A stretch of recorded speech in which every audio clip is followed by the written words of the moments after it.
لا حول ولا قوة إلا بالله العلي العظيم. بسم الله الرحمن الرحيم. الحمد لله الملك الحق المبين، والصلاة والسلام على سيد المرسلين وخاتم النبيين ورحمة للعالمين وشفيع المذنبين، والمخاطب بطه وياسين بالقاسم محمد.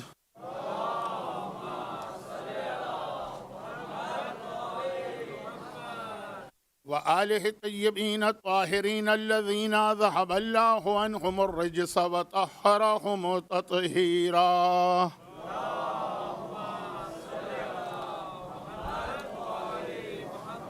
سيما على بقية الله في الأرضين وحجته على العالمين الإمام المنتظر والحجة الثانية شرع أجل اللهم له الفرج، ولعنة الله على أعدائهم أجمعين من الأزل إلى الأبد. أما بعد، فقد قال الله عز وجل في كتابه المبين وفرقانه المتين وقرآنه المجيد: بسم الله الرحمن الرحيم. يا أيها الذين آمنوا اتقوا الله حق تقاته ولا تموتن إلا وأنتم مسلمون.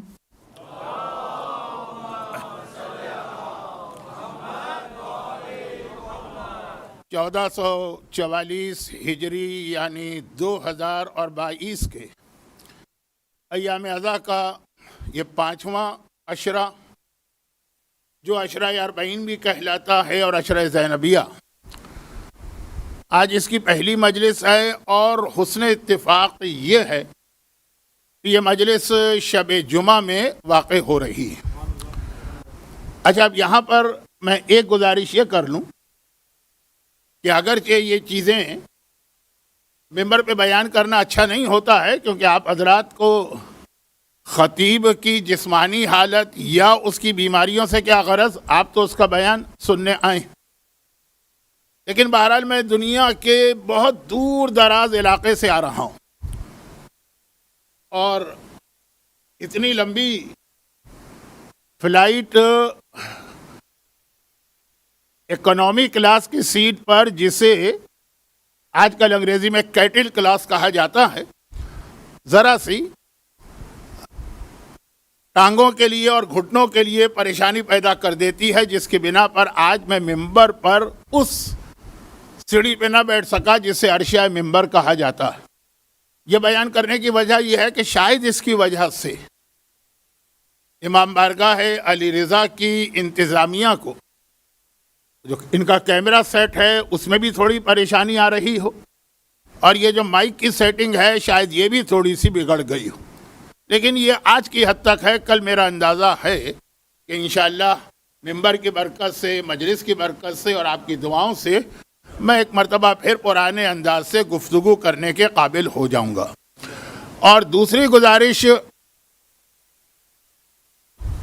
کب سے میں امام بارگاہ علی رضا میں ایام ازا کا کوئی نہ کوئی عشرہ پڑھ رہا ہوں، تو مجھے بھی یاد نہیں رہا، لیکن 25 سال تو ہو گئے ہوں گے۔ تو اب اس 25 سال میں بار بار 3 گزارشات کرتا ہوں، کیونکہ کچھ بیچ میں یہ پچھلے 2-3 سال کا ایک گیپ آ گیا، تو یہ دہرا بھی رہا ہوں، لیکن اگر یہ گیپ نہ بھی آتا تب بھی یہ اعلان کرنا ہوتا، اور یہ شروع مجلس میں کرنا اس لیے ضروری کہ اس کا تعلق شروع مجلس والوں سے ہی ہوتا ہے کہ نمبر 1، ممبر کے بہت قریب لوگ بیٹھتے ہیں، وہ میرے لیے کبھی بھی، جب میں چڑھتی جوانی تھی اس وقت بھی میرے لیے بڑا مشکل ہوتا تھا، اور اب تو اور زیادہ مشکل ہے، اور خاص طور پر اگر میں عرشہ ممبر پہ کل سے بیٹھا تو جو لوگ شروع میں آ جاتے ہیں وہ ذرا سا، کل کی بات ہے، آج تو جو آ گئے سو آ گئے، ذرا سا ممبر سے فاصلہ رکھ کے بیٹھیے گا۔ اور کووڈ کے درمیان تو ہمارے یہاں ہماری حکومت کا قانون یہ تھا کہ جتنے شریک ہونے والے ہیں سب اگر ماسک پہنیں گے تب بھی، خطیب کو چونکہ ماسک نہیں پہننا ہے، اس لیے تقریباً 20 فٹ کا فاصلہ اس کی اور مجمع کے بیچ میں ہونا چاہیے تھا۔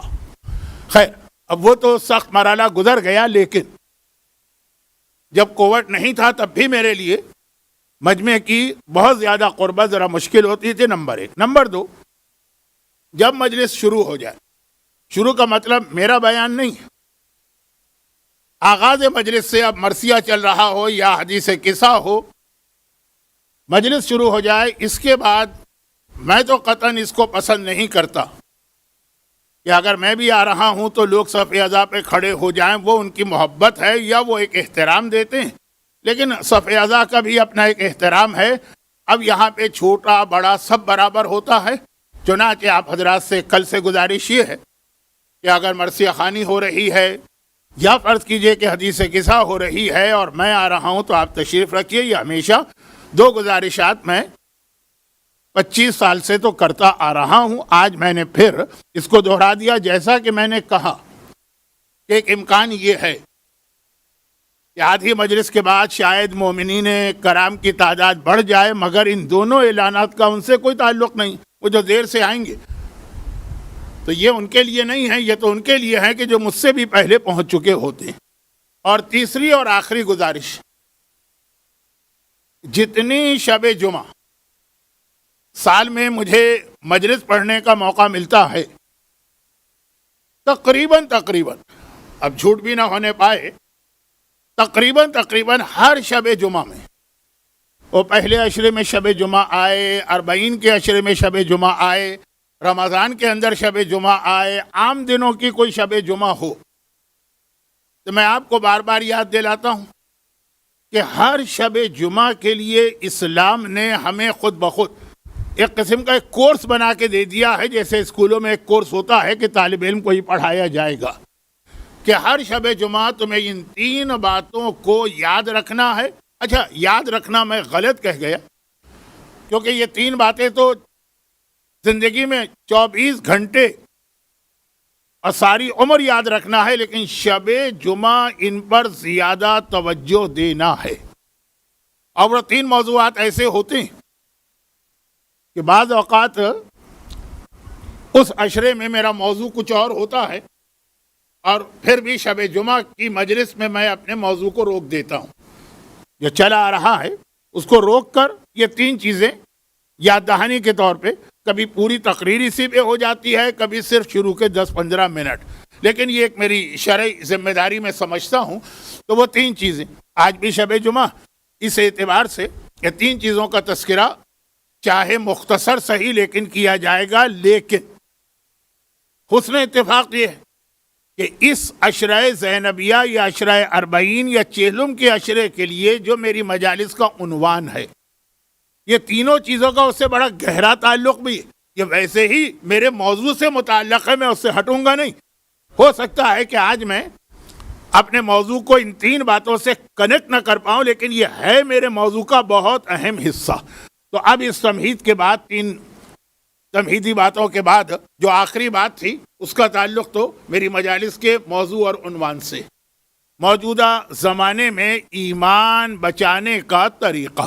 لیکن جیسا کہ میں نے کہا کہ شب جمعہ کی وجہ سے آغاز ان 3 باتوں سے ہوگا کہ جو لوگ مجھے ریگولر سنتے چلے آ رہے ہیں انہیں یاد ہوگا کہ میں کیا 3 باتیں بیان کرتا ہوں، لیکن ایک بار احتیاطاً انہیں فہرست کی شکل میں شروع میں بتا دوں، پھر ہر ایک کے بارے میں 2-2 3-3 منٹ لے کر اس کو اپنے موضوع سے ملاؤں۔ شب جمعہ ایک ایسی رات ہے کہ جس رات کو آدمی کو موت کو یاد کرنے کا حکم دیا گیا۔ پھر وہ جملہ بار بار مجھے دہرانا پڑے گا تاکہ کوئی مس انڈرسٹینڈنگ یا غلط فہمی نہ ہو، کہ اس کا مطلب یہ نہیں ہے کہ ہفتے کے 6 دن آپ بالکل موت کو یاد نہ کریں۔ موت کو ہر وقت مومن یاد رکھتا ہے، اور اس یاد دلانے کے طریقے بھی پھر اسلام نے ایسے شامل کر دیے ہیں ہماری زندگی میں۔ بھئی یہ جو کہا گیا نا کہ اپنی زندگی میں اپنی قبر تیار کر لو، اس کا مطلب یہی ہے کہ موت یاد کرائی جائے، اور پھر ساتھ میں یہ کہ قبر کا خمس ہے کہ نہیں ہے۔ آیت اللہ سیستانی کا اس میں ایک نیا فتویٰ تو آ گیا ہے، لیکن وہ مسئلہ بھی جب آپ پڑھیں گے یا سنیں گے، یا اگر آپ کسی اور مجتہد کی تقلید میں ہیں، تو وہ خمس کی وجہ سے جب آپ سال کے آخر میں خمس کا حساب لگائیں گے، وہاں بھی قبر آ جائے گی آپ کے اکاؤنٹس کے اندر۔ اور ویسے بھی قبر، کفن، کیونکہ آج کل بڑی کثیر تعداد میں لوگ زیارتوں پہ جانے لگے ہیں، اور اس وقت بھی اربعین کا آغاز ہوا ہے، یعنی اربعین کے عشرے کا. تو آپ کے بہت سارے جاننے والے یہاں سے، پاکستان سے، انڈیا سے، کینیڈا سے، امریکہ سے اربعین کی زیارت کے لیے جا رہے ہوں گے. اور زیارت پر آدمی کبھی بھی جائے، اربعین ہو کہ اربعین کے علاوہ ہو، کفن لے کے ضرور آتا. اگرچہ وہ کفن لانے کے بعد ایک اعتراض بھی کرتا ہے، اور یہ پاکستان میں تو میں نے پاکستان بھی نہیں کہتا، کراچی.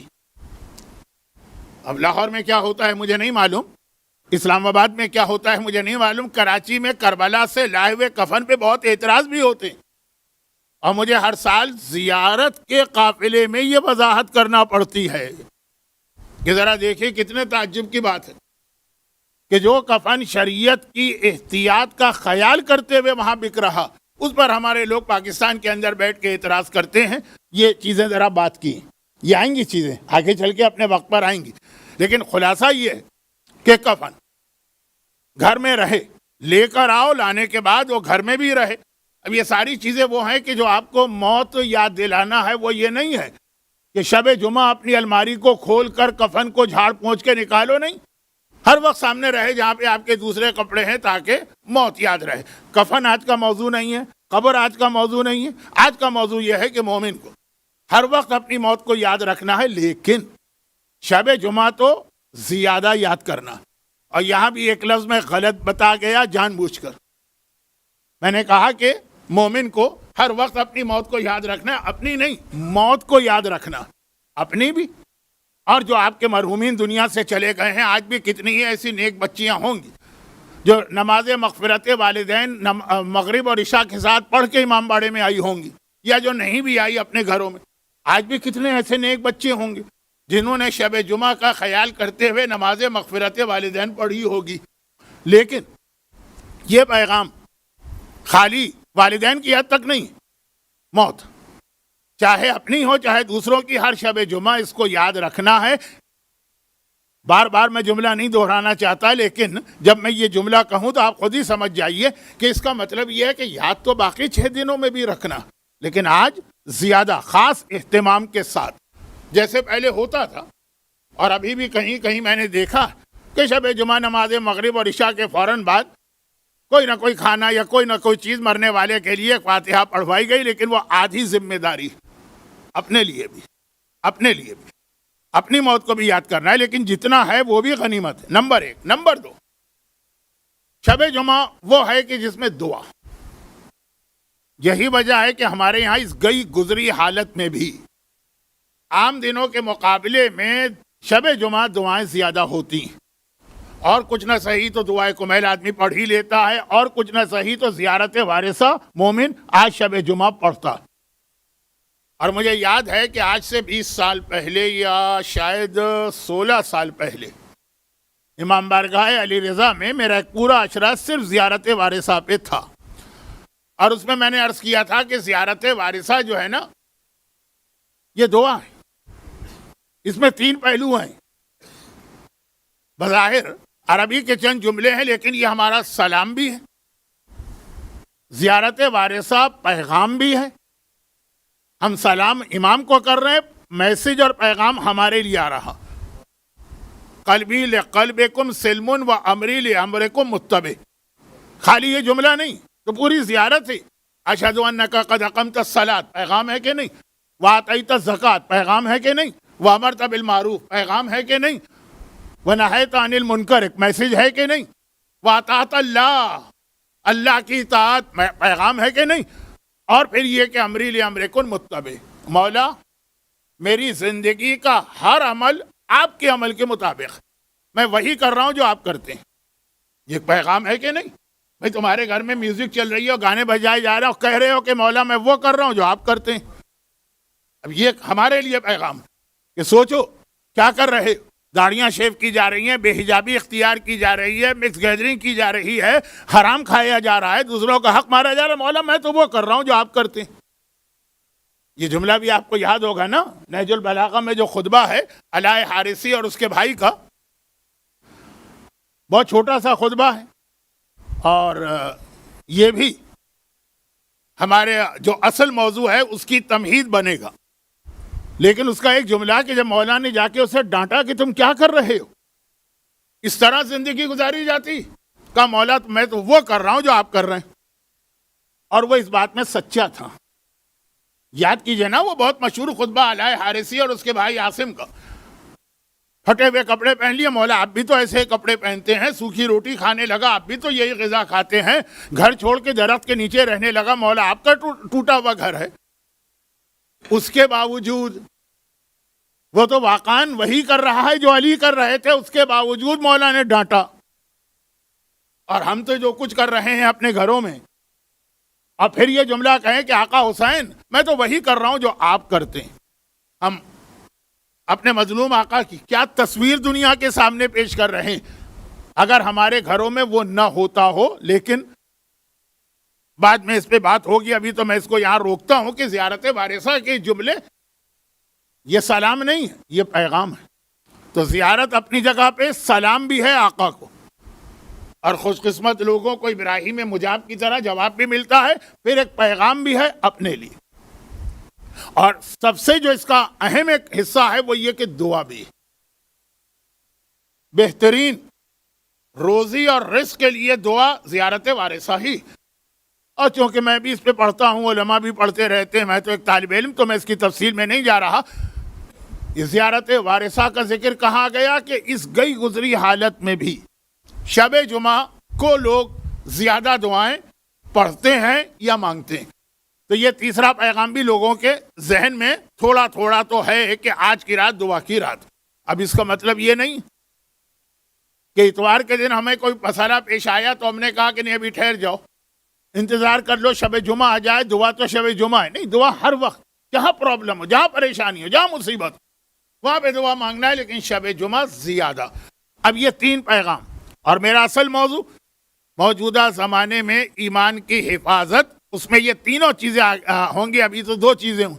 اور تیسری چیز جو بیچ میں ذرا کم ہو گئی تھی شروع اسلام میں، یا جو شروع زمانے کے صاحبان ایمان تھے ان کے پاس یہ چیز تھی، اور آج کل دوبارہ آ گئی ہے، لیکن درمیان میں ذرا سا یہ تیسرا پیغام تھوڑا ڈم ہو گیا تھا یا مدھم ہو گیا تھا، وہ ہے امام زمانہ۔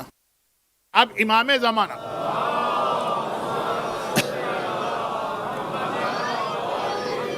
تاریخ شیعت کے ابتدائی ماحول میں دیکھیے، شب جمعہ سے لوگ تیار ہو کے بیٹھ جاتے تھے کہ آج امام آنے والے ہیں، ہتھیار تک کا انتظام رکھتے تھے۔ شب جمعہ تو خاص طور پہ بستر پہ اپنے ساتھ ہتھیار رکھ کے سوتے تھے، تاکہ وہ جو دعائے عہد کا جملہ ہے نا کہ مولا آپ آئے اور میں نکلا، تو یہ شروع میں تھا۔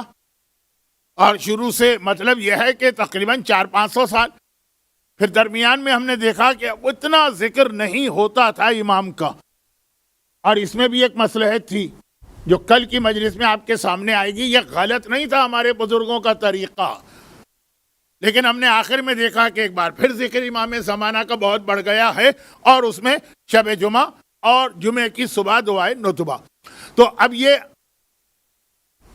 مطلب تو نہیں ہے نا کہ ہفتے میں 6 دن تو کوئی ضرورت نہیں ہے کسی امام کو یاد کرنے کی، نعوذ باللہ، صرف ایک جمعرات کے دن یا شب جمعہ اپنے زمانے کے امام کو یاد کرو۔ نہیں، ہر وقت مومن کو امام زمانہ کو یاد کرنا، یہی وجہ ہے کہ ہر نماز کے بعد ہمارے یہاں امام زمانہ کی زیارت پڑھی جاتی ہے، ہر مجلس کی دعا میں امام زمانہ کا ذکر ہوتا ہے۔ اس وقت بھی جب میں نے کہا کہ تھوڑا سا ذکر امام کم ہو گیا تھا اس زمانے میں بھی، تو لیکن یہ روزانہ شب جمعہ امام کو زیادہ یاد کرنا۔ اب یہ جو تین پیغام، اچھا، یہ اس میں سے پہلے دو پیغام موت اور دعا، وہ امام زمانہ کے ذکر سے بھی جڑا ہوا، یعنی اگر امام زمانہ آ جائیں گے تو دوسری چیز کی ضرورت نہیں رہے گی، پھر وہ دعا حاجت کے اعتبار سے نہیں ہوگی، معرفت خدا کے اعتبار سے ہوگی۔ جیسے چوتھے امام نے صحیفہ کاملہ کی دعائیں، وہ کوئی حاجت کے لیے دعا نہیں ہے، وہ تو ابھی آپ نے اشرا سنا۔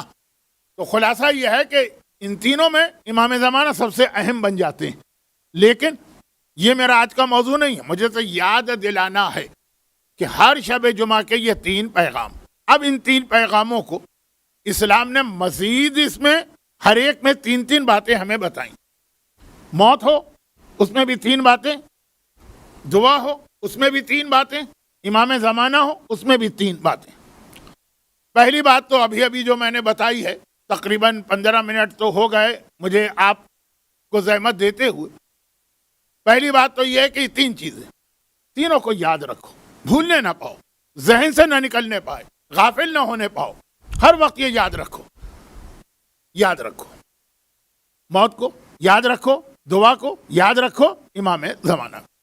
نمبر 2، خالی یاد نہیں رکھو، تینوں چیزیں وہ ہیں جس کے لیے کوشش ضروری ہے، تینوں کے لیے کوشش ضروری ہے۔ موت کو خالی یاد کرنے کا کیا فائدہ؟ موت کے لیے کوشش کرنا، مرنے کے لیے نہیں، مرنے کے بعد کے مرحلے کے لیے، چاہے وہ ہمارے مرحومین ہو چاہے خود اپنی ذات ہو، کوشش کرنا، کیونکہ موت کے بعد کے مرحلے بڑے مشکل مرحلے ہیں، عام آدمیوں کی بات چھوڑیے۔ اچھا، آج کل ہمارے یہاں ایک رواج ہو گیا ہے، میں اس کے اوپر بہت احتیاط سے بات کرنا چاہتا ہوں، اور وہ یہ ہے کہ علماء کے بہت سارے واقعات پڑھے جانے لگے ہیں، لیکن کسی عام سی مسجد کا کوئی عالم اس کا ایک واقعہ سنا دیا، کسی عام سے محلے کا کوئی عالم اس کا ایک واقعہ سنا دیا۔ وہ ہوں گے اپنی جگہ سارے واقعات صحیح، لیکن جب تک کہ ہمیں کسی ایسے ہی بڑے عالم کا واقعہ نہ ملے کہ جس کی شیعہ تاریخ میں اپنی ایک اہمیت ہے، ٹاورنگ پرسنالٹی ہے، جو پلر آف دی شیعت ہے، اس وقت تک اس واقعے کی وہ حیثیت نہیں ہوتی۔ جیسے حدیث ہے، لیکن ایک حدیث امام کے ایک عام صحابی سے ملی، وہ بھی لیں گے اگر ثابت ہو جائے، اور ایک حدیث سلمان فارسی سے ملے تو اس حدیث کی اہمیت ہی کچھ اور ہوتی ہے۔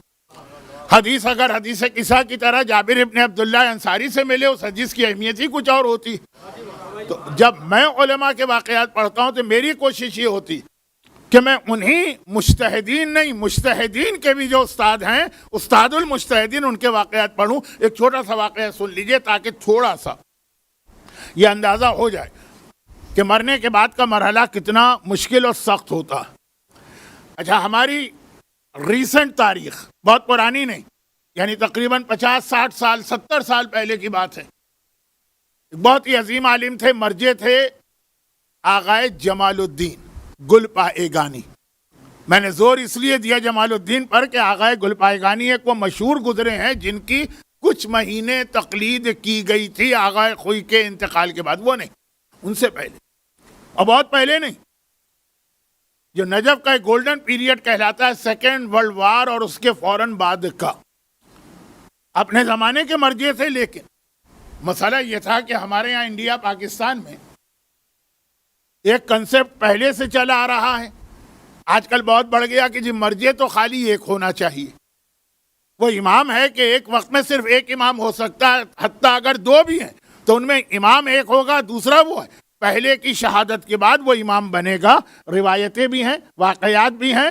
ابھی میدان عرفات کا واقعہ میں کہیں پڑھ کے آ رہا ہوں کہ امام حسن امام ہے، امام حسین بھی ان کے ساتھ ہیں، لیکن دونوں کے درمیان فرق ہو گیا۔ امام حسن عرفات کے میدان میں دوران حج کھانا کھا رہے ہیں، امام حسین روزے سے، اور وہی راوی وہ کہتا ہے جب امام حسن کی شہادت ہو گئی میں امام حسین کی خدمت میں حج میں گیا۔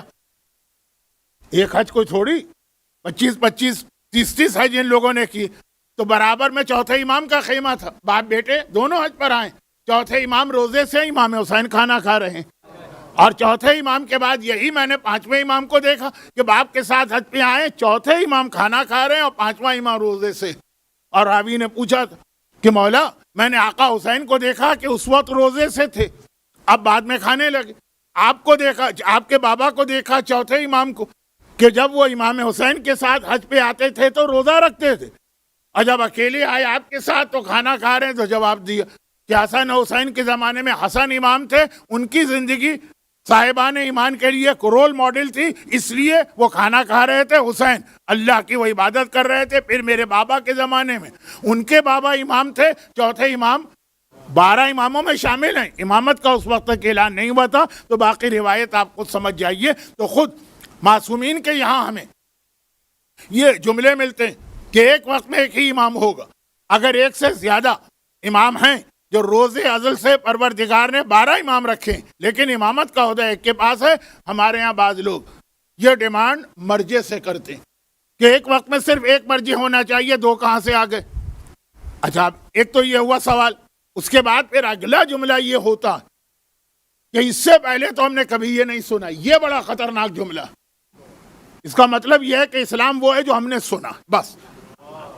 جو ہم نے نہیں سنا وہ اسلام نہیں ہے, وہ دین نہیں ہے, اس کا کوئی تعلق خدا اور رسول سے نہیں.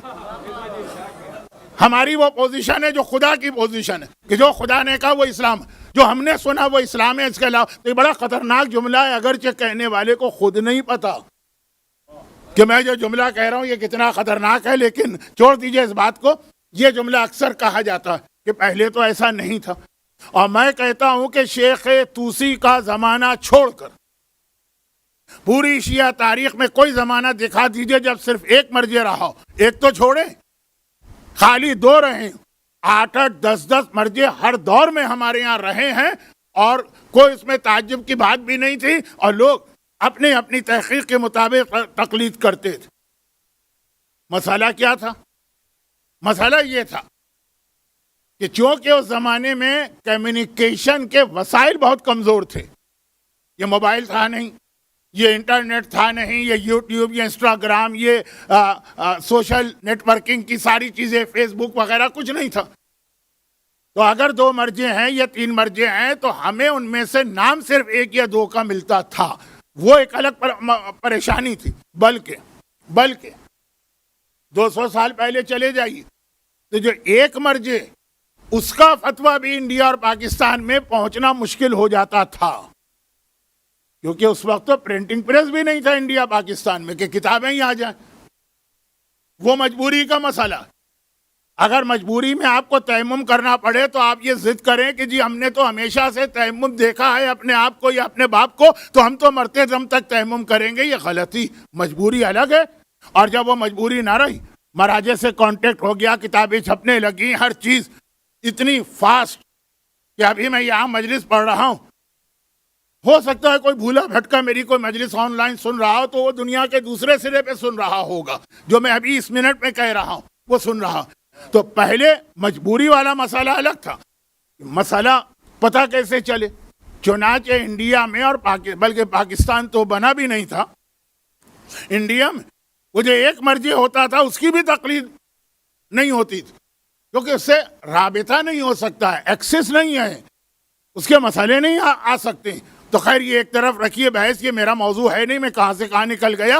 میرا موضوع یہ کہ ہر دور کئی مرجع رہے ہیں, اور خصوصیت کے ساتھ جو پچھلی صدی گزری ہے اس میں تو 7-7 8-8 9-9 بڑے بڑے مرجع گزرے ایک وقت میں.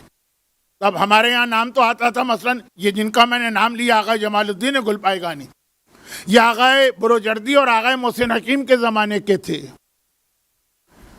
چنانچہ ان 2 ناموں کو تو انڈیا پاکستان کے بزرگ لوگ جانتے ہیں,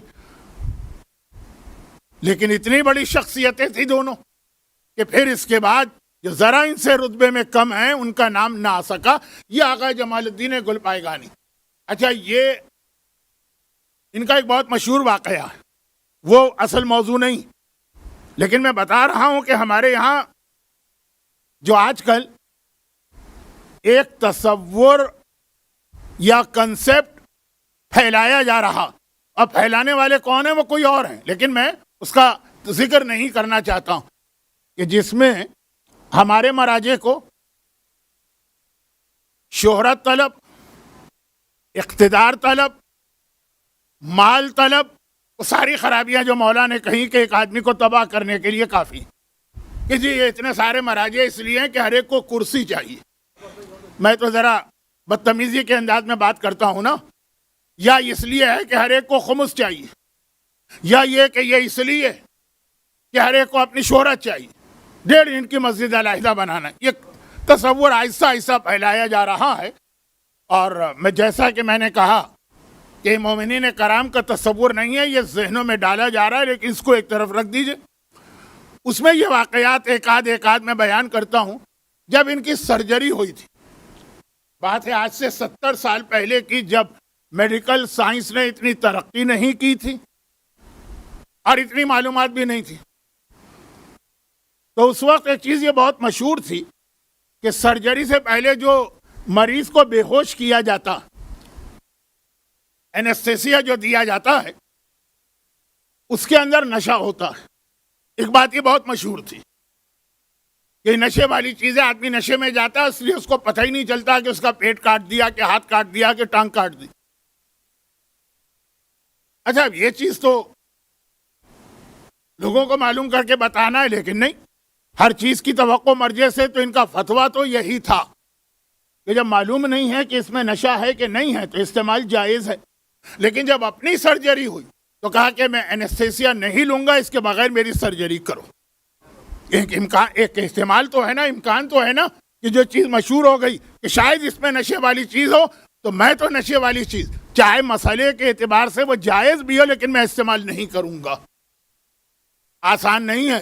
ایک دانت اگر آپ نکالنے جائیں بغیر لوکل اینستھیسیا کے تو آپ کو پتہ چل جائے گا کہ کتنی تکلیف ہوتی ہے. کہاں یہ کہ ہاتھ کاٹیں یا پیر کاٹیں یا پیٹ کاٹیں. تو باقاعدہ پوری سرجری انہوں نے کرائی اسی حالت کے اندر، وہ تکلیف برداشت کی کہ ایک امکان ہے کہ اس میں نجیس چیز شامل نہ ہو.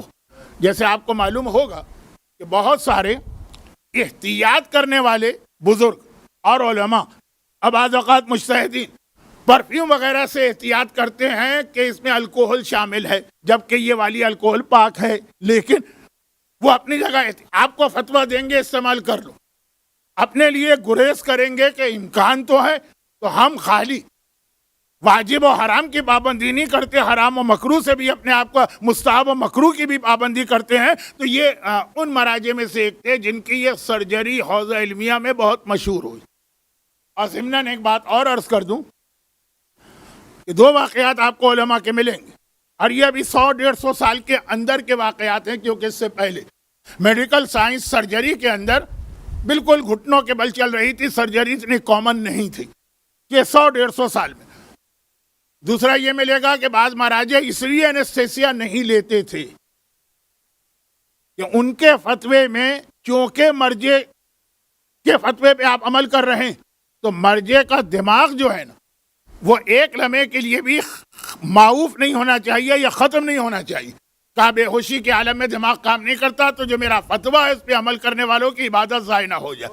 ان کی عبادتیں بچانے کے لیے انہوں نے کہا ٹھیک ہے ہمارا ہاتھ کاٹ دو، چاہے ہم اس وقت ہوش و حواس میں ہو، یہ ساری تکلیف برداشت کریں گے.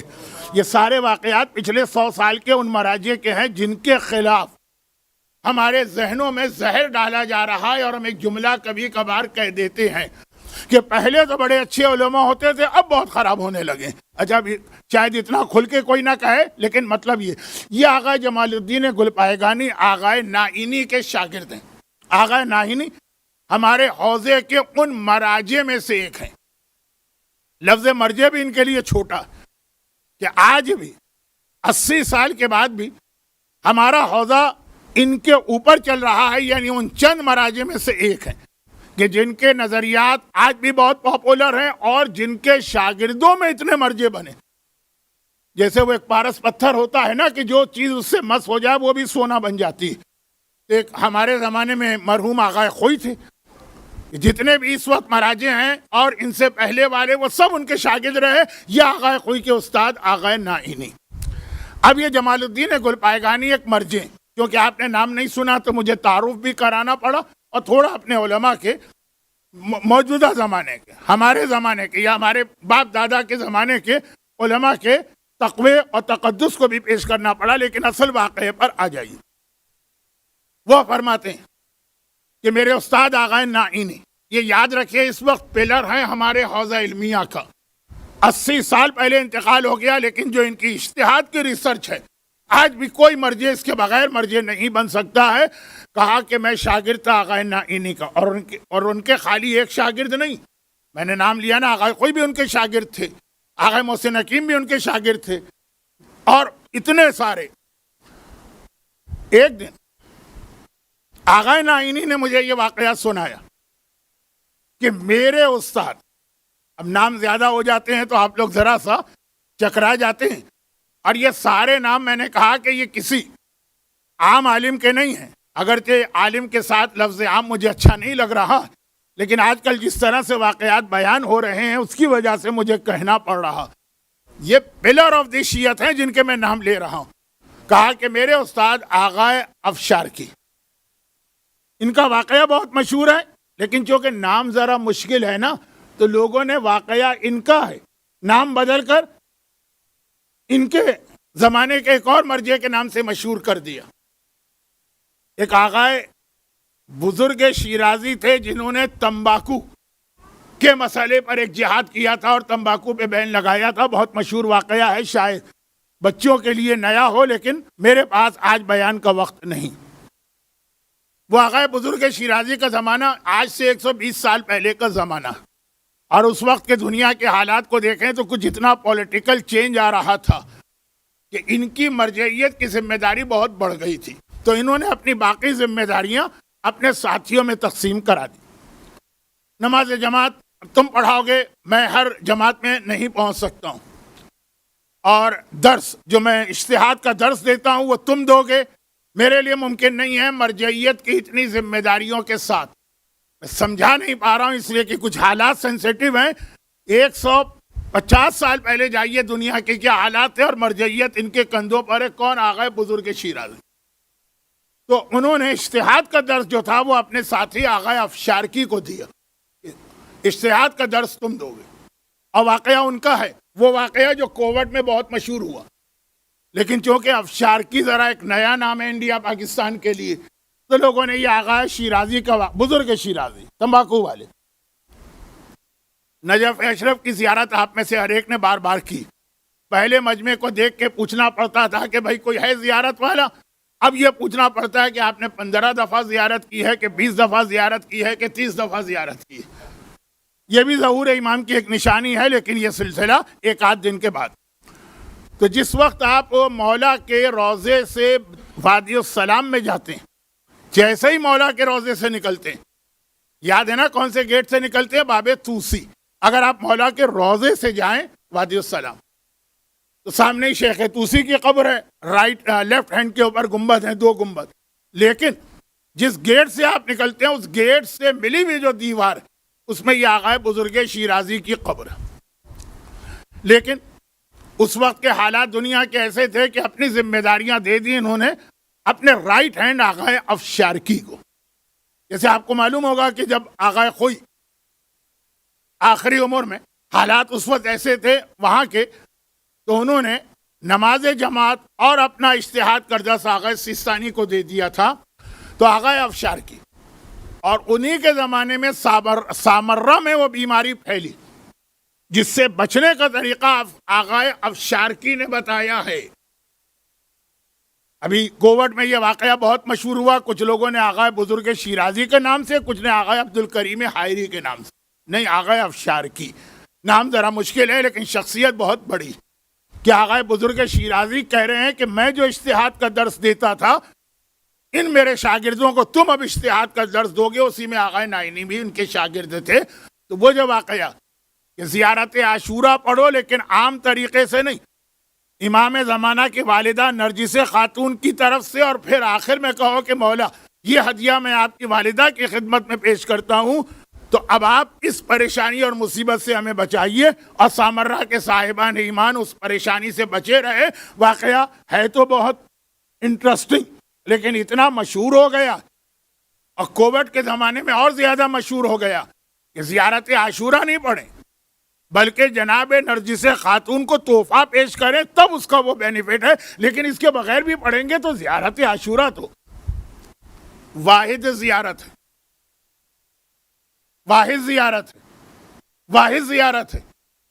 ہر زیارت معصومین نے ہم کو بتائی، زیارت وارثہ معصومین نے نہیں بتائی. یہ حدیث قدسی ہے. یہی تو ہے نا کہ رسول اللہ کے پاس جبرائیل زیارت عاشورہ لے کر آئی یہ کہتے ہوئے کہ پروردگار نے آسمان پہ یہ زیارت پڑھی ہے اور مجھ سے کہا ہے کہ میں آپ کو یہ زیارت پہنچاؤں.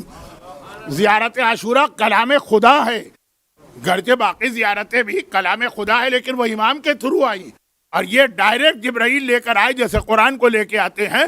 تو خیر بات یہ تھی کہ زیارت عاشورہ کے بینیفٹ ہر ایک کو پتہ. اتنا زیادہ لوگ پڑھنے لگے کہ اب کہنے کو دل چاہتا ہے کہ ذرا کم کر دیجیے. یہ جملے کو توجہ سے سنیے گا, کل کی مجلس میں مختصراً یہ بات آئے گی. لیکن وہ جب وبا اور بیماری جب پھیلتی تو جناب نرجس خاتون, یہ آقا افشارقی کا میں تعارف کرا رہا ہوں, یہ ان کا واقعہ. تو آقا نائینی کہتے ہیں کہ میرے استاد کا جب انتقال ہو گیا, عام استاد نہیں ہیں, خالی مرجے بھی نہیں ہیں, مراجع کے بھی استاد ہیں, وہ عظیم ترین شیعہ تاریخ کے مجتہدین میں سے ایک ہیں آقا افشارقی. تو پہلی شب جمعہ جو آئی, میں نے خواب میں دیکھا. دیکھیے آقا خوئی کوئی خواب دیکھ کر آپ کو بتائیں, آقا سیستانی کوئی خواب دیکھ کے آپ کو بتائیں, یہ آقا نائینی رتبے میں ان سے بھی بڑھے. وہ کہہ رہے ہیں کہ شب جمعہ میں نے خواب میں اپنے استاد کو دیکھا, اور پھر میں نے اپنے ہاتھ سے ان کی انگلیاں پکڑی اور انگلیاں دبا کر کہا کہ آپ مجھے یہ بتائیے کہ موت کے وقت آپ کی کیا کیفیت تھی اور آپ پہ کیا گزری شب جمعہ. یہ بھی آپ کے علم میں ہوگا, ایک زمانے میں بہت بدنام تھا کہ سوائے قبر کے اور میں کچھ پڑھتا ہی نہیں. تو قبر والا مولانا یا جو ہمارے خوجی حضرات ہیں انڈیا کے, احمد آباد اور گجرات کے قبر والے باپو, یا ملا جہنم یا جہنم کا داروغہ یا ڈراکولا آف اسلام, بہت پڑھتا تھا. لیکن پھر میں نے بہت کم کر دیا ہے, اور یہ واقعہ بھی ایسا ہے کہ اس کے اندر سے وہ چیزیں میں کاٹ رہا ہوں جو آپ حضرات کے مزاج پہ ناگوار گزریں گی, اور صرف جو پیغام ہے وہ پہنچا رہا ہوں. تو آقا نائینی میں اب اس سے بڑا جملہ کیا کہوں کہ یہ آقا سیستانی اور آقا خوئی سے بھی درجے میں بلند ہیں. وہ کہتے ہیں کہ میں نے اپنے استاد کو مرنے کے بعد پہلی شب جمعہ دیکھا. شب جمعہ ہر ایک کو معلوم ہے, روایت بہت مشہور ہو گئی ہے کہ شب جمعہ مرنے والوں کی روحیں ان زندوں کے پاس آتی ہیں جن سے ان کا رشتہ ہو یا دوستی ہو. دوستی کے بھی بہت واقعات ہیں قبر کے. آج شب جمعہ ہے تو میں نے دیکھا, میں نے ان کا ہاتھ پکڑ کے انگلیاں پکڑ کے دبائیں اور کہا مجھے بتائیے کہ آپ پہ کیا گزری. ایک عظیم القدر مرجع اپنے استاد مرجع کا واقعہ نقل کر رہا. تو انہوں نے کہا کہ جب موت میرے قریب آئی تو اس وقت دو پریشانیاں بہت زیادہ تھیں میرے ذہن میں. نمبر ایک, تمہیں پتہ ہے کہ میرے گھر میں تو کھانے کو بھی کچھ نہیں ہوتا تھا. یہ مراجع کی بات ہو رہی ہے, اور عظیم ترین مراجع کی. کئی وقت تو ہمارے یہاں فاقے گزر جاتے تھے. اچھا میں تو آرام سے گزارا کر لیتا تھا, کیونکہ علم کی اپنی ایک لذت ہوتی ہے. آدمی کو جس چیز میں لذت آ جائے نا وہ کھانا پینا بھول جاتا ہے. اب میں ایک مثال بڑی بھونڈی دے رہا ہوں, کہاں اتنا عظیم واقعہ, کہاں اتنی چھوٹی مثال. جنہیں کرکٹ کا شوق ہو جائے, جب وہ سنسنی خیز مرحلے آتے ہیں نا, ان کو کھانا یاد ہوتا ہے نہ پینا یاد ہوتا ہے, بھول جاتے ہیں وہ. تو اسی طرح جس کو علم کا مزہ آ جائے, یہ تو 2 یا 4 اوور ہوتے ہیں جس میں آپ کی جان پہ بنی ہوتی ہے. علم کا مزہ آ جائے نا تو پوری زندگی ایسی گزرتی ہے. میں فاقہ کرتا, میرے لیے کوئی مسئلہ نہیں, کھانا ملے کہ نہ ملے, پینے کی چیز ملے کہ نہ ملے, کچھ نئے مسئلے, کچھ نئی ریسرچ. لیکن میری بیوی اور میرے بچے وہ اب تک تو میرے ساتھ ہیں, اور میری وجہ سے وہ بھی اس علم کے مزے میں ہیں. لیکن میرے بعد اتنے مراجع گزرے ہیں, آپ کو کسی کے بارے میں پتا ہے کہ ان کے گھر والوں پہ کیا گزری؟ تو اب یہ کہ میرے بعد ان کا کیا ہوگا. ایک سہارا ہے نا, جو ایک سپورٹ ہے نا. بیوی نے دیکھا میرا شوہر اتنا بڑا مرجع ہے, علم میں مزہ لے رہا ہے, بیوی ساتھ ہو گئی. موجودہ زمانے میں ایمان بچانے کا طریقہ, یہ چیز آگے آئے گی. یہ جملہ بہت کام کا ہے, آگے آئے گا. چھوٹے بچے ٹھیک ہے باپ کو دیکھا, لیکن جب میں نہ رہوں گا تو پھر ان کے لیے مسئلہ ہوگا. میں آخری وقت میں یہ پریشانی میں تھا, اور یہ ایک مومن کی ذمہ داری ہوتی کہ اپنے گھر والوں کا خیال کرے. اور دوسرا یہ کہ میں بہرحال یہ تو میں نے کہہ تو دیا, لیکن زندہ رہنے کے لیے کھانا تو ضروری ہوتا ہے نا, وقتاً فوقتاً. اور آپ کو معلوم ہے کہ عراق کے کلچر میں گوشت پہ بہت زور ہے. آپ زیارت پہ جاتے ہیں, کتنے ہی دمبے تو آپ کے پیروں کے سامنے ذبح ہو جاتے ہوں گے. تو مسجد ہندی بہت مشہور مسجد ہے نجف کی, اس کے سامنے ایک قصائی، وقتاً فوقتاً میں اس سے قرضے پر گوشت لے آتا تھا. اور ہوتا یہی کہ جب آدمی کی مالی حالت ٹھیک نہ ہو تو قرضہ ادا ہونے کے بجائے بڑھتا رہتا ہے. وہ کوئی بہت زیادہ قرضہ نہیں تھا، 4 درہم 5 درہم کا قرضہ ہو گیا کئی سالوں میں. اب اس نے مطالبہ نہیں کیا، لیکن اگر وہ مطالبہ نہ کرے تو آٹومیٹک تو قرضہ معاف نہیں ہوتا، وہ تو باقی. جس وقت اب اس کے بعد کی کچھ چیزیں میں چھوڑے دے رہا ہوں. ایک تو مومنین کرام کے لیے ذرا مشکل ہوتا ہے ملک الموت، اور پھر یہ ہے کہ اتنے بڑے مرجے کا اس میں تذکرہ ہو رہا ہے کہ ذرا توہین ان کی نہ ہو جائے. کہا کہ اب جب ملک الموت میرے پاس آیا تو بڑا سخت یہ میرے لیے مرحلہ ہو گیا. ایک طرف بیوی بچوں کا خیال، دوسری جانب وہ قصائی کا قرضہ. اب اس کی جو کیفیت بتائی، 5 درہم کوئی حیثیت رکھتے ہیں ہمارے اور آپ کے پاس؟ آغا نائینی اپنے استاد کی انگلیاں پکڑ کے دبا رہے ہیں، کہہ رہے ہیں پھر کیا ہوا؟ کہا کہ اس وقت مجھے ایک پیغام ملا ملک الموت کے تھرو، بیوی بچوں کی فکر نہ کرو. حضرت موسیٰ کے سرحانے ملک الموت آیا، کہا یا نبی خدا مجھے آپ کی روح قبض کرنا. حضرت موسیٰ نے کہا کہ اتنی اجازت دے دو کہ میں اپنے گھر والوں کو خدا حافظ کہہ دوں. جوانی میں اگر یہ واقعہ آپ نے مجھ سے سنا ہوگا تو 20 منٹ لگتے تھے، ابھی آپ دیکھیں گے شاید 3 منٹ کے اندر واقعہ پورا ہو جائے. کہا ملک الموت نے کہا کہ یا نبی خدا یہ میرے اختیار میں تو نہیں. موسیٰ کون ہے؟ السلام علیکہ یا وارث موسیٰ کلیم اللہ. حضرت موسیٰ وہ ہیں جن کے وارث آقا حسین بنے ہیں. کہا کہ میں، حسین کا رتبہ موسیٰ سے بلند ہے، یہ یاد رکھیے. تو کہا کہ میں تو یہ اجازت نہیں دے سکتا اللہ سے کہا، اللہ نے اجازت دے دی. موت کا وقت ٹل جاتا ہے. عام آدمیوں کے لیے بھی اگر وہ ذرا کچھ نیکیاں کرتے ہوں، وہ ایک الگ لسٹ ہے. کبھی اب میرے مرنے سے پہلے ایک موضوع مجھے یہ مکمل کرنا ہے کہ موت اور موت کے بعد کے مراحل، لیکن فی الحال نہیں. ہو سکتا ہے کہ میں آج رات مر جاؤں، لیکن فی الحال میرے ذہن میں پروگرام کچھ اور ہے، اور یہ بھی میرا اصل موضوع سے متعلق بنے گا جملہ. آ جائیے. اجازت مل گئی. گھر والوں کو خدا حافظ کا. بوڑھی ماں تھی، بیوی تھی، بچے تھے. چھوٹی بچی تھی، اس کے سر پہ ہاتھ پھیرا تو رونے لگی. خدا نے پوچھا موسیٰ رو کیوں رہے ہو؟ کہا کہ میں دنیا سے جا رہا ہوں، بچی بہت چھوٹی، میرے بعد کون اس کا خیال کرے گا؟ کہا کہ اے موسیٰ ایسا کرو کہ چلو ملاقات مکمل، گھر سے باہر نکلو. باہر ہی وہ دریائے نیل بہ رہا تھا، یا جو دریا بھی ہوگا. کہا کہ اپنا عصا اس پہ مارو. حضرت موسیٰ نے عصا مارا، دریا پھٹ گیا. کہا موسیٰ اب ذرا دریا میں اترو. کہا تو اتنی جلدی تھی ملک الموت کو کہ 1 منٹ دینے کو تیار نہ تھا. اور کہا جو کہ پیغام پہنچانا ہے موسیٰ کو نہیں، آپ کو اور ہم کو. کہا اترو. موسیٰ اترے دریا میں. دریا کی تہ میں کیا ہے؟ وہ کیچڑ ویچڑ، مٹی، گھاس پھوس. کہا کہ یہاں پتھر نظر آ رہے ہیں؟ کہا یا ہاں پروردگارہ پتھر نظر آ رہے ہیں. کہا ڈھونڈو اس میں ایک پتھر ہوگا جس پہ سرخ دھاریاں. وہ ڈھونڈا، مل گیا. کہا اس کو الٹا کرو. الٹا کیا. کہا اس میں ایک چھوٹا سا سوراخ ہوگا، ہے؟ کہا دیکھو کیا ہے اس میں. دیکھا ایک چھوٹا سا کیڑا گھاس کی پتی منہ میں لے کے اس کو چبا رہا.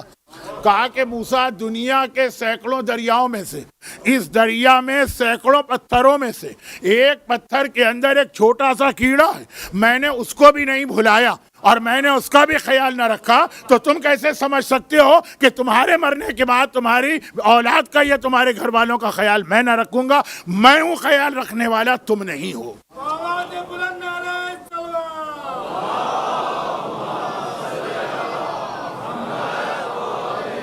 بہترین موقع تھا یہ ربط مصائب میں یتیمی کے، لیکن چونکہ واقعات پورا کر دوں گا کیونکہ کل اتنے لوگ تو نہیں آ سکیں گے جتنے آج آ گئے اتفاقاً. تو خلاصہ یہ کہ آگئے افشارکی کہتے ہیں کہ ملک الموت کے تھرو پیغام ملا، بیوی بچوں کی فکر نہ کرو. ہاں قصائی، اس کا جو قرضہ باقی ہے، دنیا بھر میں جہاں بھی میں اس وقت جا رہا ہوں، اور اس وقت سے مطلب اس سال نہیں، پچھلے 8-10 سال سے مومنین کرام کے آپس کے یہ والے جھگڑے اتنے میرے پاس آتے ہیں کہ اب تو خیر اس بیماری کی وجہ سے